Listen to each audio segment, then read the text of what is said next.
బాలీవుడ్ హీరోలు మన సౌత్ హీరోలు దర్శకులను చూసి భయపడుతున్నారు. ఎందుకంటే రెబల్ స్టార్ ప్రభాస్ సాలార్ మూవీకి ఉత్తరాదిన థియేటర్లు ఇచ్చినట్లే ఇచ్చి రాత్రికి రాత్రి తొలగించారు. ఎందుకంటే బాలీవుడ్ బాద్షా, బాలీవుడ్ కింగ్ అని పిలిపించుకుని షారుఖ్ ఖాన్ భయపడ్డాడు. ఇండియాలో అతిపెద్ద హీరోగా ఉన్న షారుఖ్ ఖాన్ కలెక్షన్ల పోటీలో వెనుకబడ్డారని తెలియగానే నీచమైన కొత్త పద్ధతికి తెరలేపారు. శుక్రవారం షారుఖ్, రాజకుమారి హిరానీ కాంబినేషన్లో వచ్చిన మూవీ ఢమ్కీ విడుదలైంది.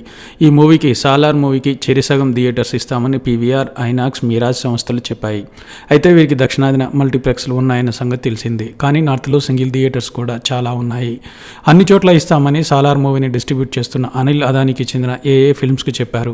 అయితే ముందుగా డంకీ రిలీజ్ అయింది. మరుసటి రోజు సాలార్ సినిమాకు థియేటర్స్ను సగం కేటాయిస్తామని చెప్పాయి ఆయా సంస్థలు. అయితే షారుఖ్ ఖాన్ తన స్నేహితుడైన పీవీఆర్ అధినేత అజయ్ బిజ్లీపై ఒత్తిడి చేసి సాలార్ను తీసేయించాడు. వాస్తవానికి ముందే రిలీజ్ అవుతున్న డంకీ కంటే ఆన్లైన్లో సాలార్కు ఎక్కువగా కలెక్షన్లు రావడం మొదలుపెట్టాయి. మొదటి రోజే 13 కోట్ల వ్యాపారం నార్త్లో సాగింది. అప్పటికి డంకీకి వచ్చిన కలెక్షన్లు 6.5 కోట్లు మాత్రమే. దాంతో రాత్రికి రాత్రి ఐనాక్స్, పీవీఆర్, మీరాజ్ సంస్థలు తమ సింగిల్ థియేటర్స్ మొత్తాన్ని డంకీకి కేటాయించాయి. పీవీఆర్కు ఉత్తరాదిన 1600 సింగిల్ స్క్రీన్స్ ఉన్నాయి. మిరాజ్కు 14 రాష్ట్రాల్లో 58 పట్టణాలు, నగరాల్లో కలిపి 400కు పైగా సింగిల్ స్క్రీన్స్ ఉన్నాయి. ఇక ఐనాక్స్కు 109 పట్టణాలు, నగరాల్లో కలిపి 1546 స్క్రీన్స్ ఉన్నాయి. అయితే ఢిల్లీ, ముంబై, జైపూర్, కోల్కతా, పూణే లాంటి నగరాల్లో మాత్రమే మల్టీప్లెక్స్లో స్క్రీన్స్ ఇస్తామని, సింగిల్ స్క్రీన్స్లో ఇవ్వలేమని సాలార్ను ఉత్తరాదిన డిస్ట్రిబ్యూట్ చేస్తున్న ఏఏ ఫిల్మ్స్కు సమాచారం ఇచ్చారు. దీంతో వారు కంగుతిన్నారు. అంటే వారికి భారీ నష్టం. వారికే కాదు, ప్రభాస్ సినిమా చూడాలనుకునే వారికి కూడా షాకే. అంటే మొత్తంగా సాలార్ను ప్రదర్శింపమని చెప్పారు థియేటర్ యజమానులు. ముందు సగం ఇస్తామని, ఆ తర్వాత అసలే ఇవ్వమని చెప్పడంతో షాక్ అయ్యారు డిస్ట్రిబ్యూటర్స్. ఈ విషయంపై ప్రభాస్, దర్శకుడు ప్రశాంత్ నీల్, నిర్మాతలు ఆశ్చర్యపోయారు. అంతేకాదు, డంకీకి ఓపెనింగ్స్ మొదలుపెట్టి ఆడించారు. మొదటి రోజు కూడా బుకింగ్స్ తీసుకున్నారు. అంటే సాలార్ను ఆడనివ్వమని చెప్పకనే చెప్పారు. అయితే ఇలాంటి చెత్త, మోసపూరిత వ్యాపార పద్ధతులపై ఆగ్రహం వ్యక్తం చేశారు దర్శక నిర్మాతలు. అంతేకాదు, ఇది సరైన పద్ధతి కాదని ఆక్షేపించారు.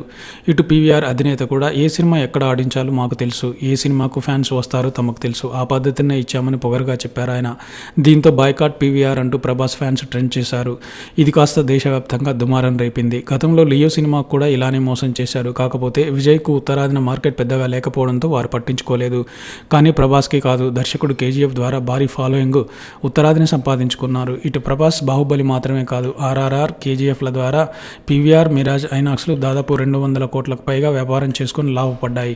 కానీ ఇప్పుడు షారుఖ్ సినిమా కోసం అన్యాయంగా అతనితో స్నేహం వల్ల దక్షిణాది సినిమాను తీసేయడంతో తాము భవిష్యత్తులో మీపై చర్యలు తీసుకుంటామని ఏఏ ఫిల్మ్స్ హెచ్చరించింది.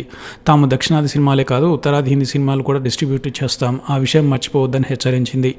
మరోవైపు ప్రభాస్ సినిమా సాలార్ను మీకు సౌత్లో ఇవ్వమని ప్రకటించారు నిర్మాత. మా సినిమాను మీరు ఉత్తరాదిన ఆడనివ్వడం లేదు, మీ దక్షిణాది మల్టీప్లెక్స్ థియేటర్స్లో మా సినిమాను ఇవ్వం, మాకు నష్టం వస్తుందని తెలుసు, అయినా మీకు బుద్ధి చెప్పేందుకు నిర్ణయం తీసుకున్నాం. భవిష్యత్తులో మీరు దక్షిణాదిన ఎలా వ్యాపారం చేస్తారో చూస్తామంటూ వార్నింగ్ ఇచ్చారు. అయితే ఇది బాలీవుడ్లో కొంతమంది నిర్మాతలు, హీరోలు కుట్ర చేసి సాలార్కు భయపడి ఇలా చేశారనే తెలుస్తోంది. మాస్ మసాలా సినిమా సాలార్కు భయపడి కామెడీ, ఎమోషనల్ మూవీ డంకీ తట్టుకోలేదనే ఇలా కుట్ర చేసినట్లు తెలుస్తోంది. వాస్తవానికి థియేటర్స్ ఇవ్వమని ముందే చెబితే ఒక వారం వెనక్కి వచ్చేది సాలార్. దమ్మున్న సినిమా ఎప్పుడైనా నడుస్తుంది. కానీ ఇలా ప్రభాస్, ప్రశాంత్ నీల్ సినిమాను దెబ్బతీసేందుకు షారుఖ్ ఖాన్ పిరికి పని చేశాడని ప్రభాస్ ఫ్యాన్స్ ఆగ్రహంగా ఉన్నారు. ఎలాగో ఉత్తరాది హీరోల సినిమాలు దక్షిణాదిలో ఆడవని తేలిపోయింది. అందుకే దక్షిణాది హీరోల సినిమాలను తమ దగ్గర ఎందుకు ఆడనివ్వాలని ఇలా కుట్ర చేసినట్లు తెలుస్తోంది. అందుకే థియేటర్స్ ఇవ్వడం లేదనే టాక్ కూడా ఉంది. సాలార్ సినిమాను పీవీఆర్, ఐనాక్స్, మిరాజ్లో ప్రదర్శించకూడదని నిర్మాతలు నిర్ణయం తీసుకున్నారు. అయితే వీటిపై ప్రభుత్వానికి ఫిర్యాదు చేస్తామని సాలార్ నిర్మాతలు హెచ్చరించారు. అనెతికల్ బిజినెస్ ప్రాక్టీస్ కింద చర్యలు తీసుకునేలా తాము కేంద్రాన్ని కోరుతామని హెచ్చరిస్తున్నారు వాళ్ళు.